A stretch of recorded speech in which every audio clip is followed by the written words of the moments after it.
ঘুণাক্ষরেও কেউ টের পাননি বাবার জানাজায় অংশ নেয়া সন্তানই যে খুন করেছিল বাবাকে।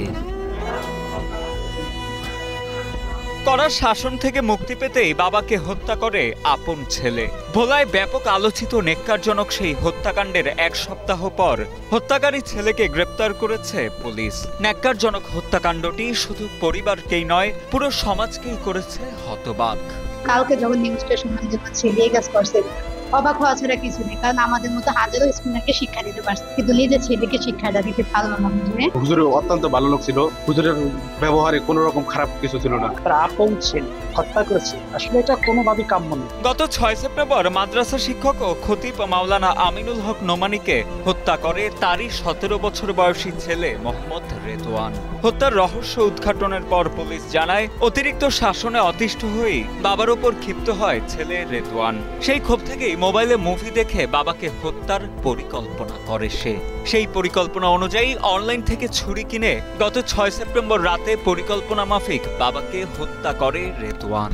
সে সময় প্রাণ ভিক্ষা চেয়েও ছেলের হাত থেকে রক্ষা পাননি সেই বাবা।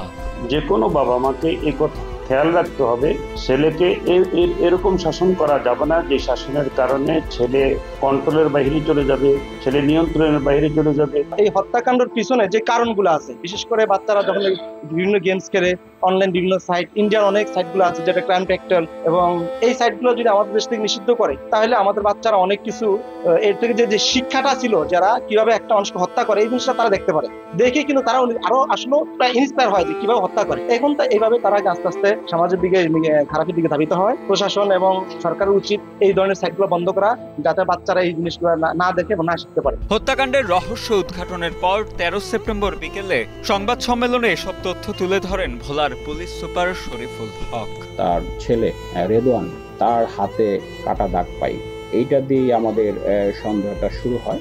অন্য সব পরিবারের সদস্য অন্যদের মতো তাকেও জিজ্ঞাসাবাদ করা হয়। তারপরে করতে করতে একটা পর্যায়ে গিয়ে আমরা যেটা জানতে পারি, নৃশংস হত্যাকাণ্ডটি তার নিজের সন্তানই এটা করেছেন।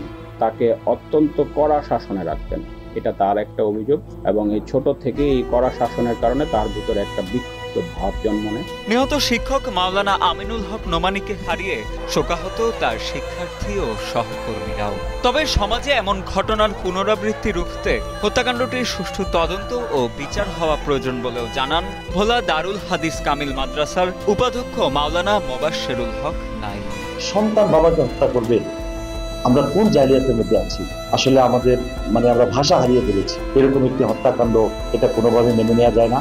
আমরা প্রশাসনের কাছে আবারও অনুরোধ করব যে ঘটনাটির প্রকৃত তদন্ত করে সুষ্ঠু বিচারের আওতায় আনা, যেন আর কোনো ব্যক্তিকে, কোনো বাবাকে এই ধরনের কোনো মৃত্যুর মুখোমুখি না হতে হয়, এরকম নৃশংস হত্যাকাণ্ড শিকার হতে না হয়। এদিকে ঘটনায় ভোলা সদর মডেল থানায় একটি হত্যা মামলা দায়ের করা হয়েছে। বর্তমানে মামলাটি জেলা গোয়েন্দা শাখার সাইবার ক্রাইম ইনভেস্টিগেশন সেলে তদন্তাধীন রয়েছে বলেও জানা যায়।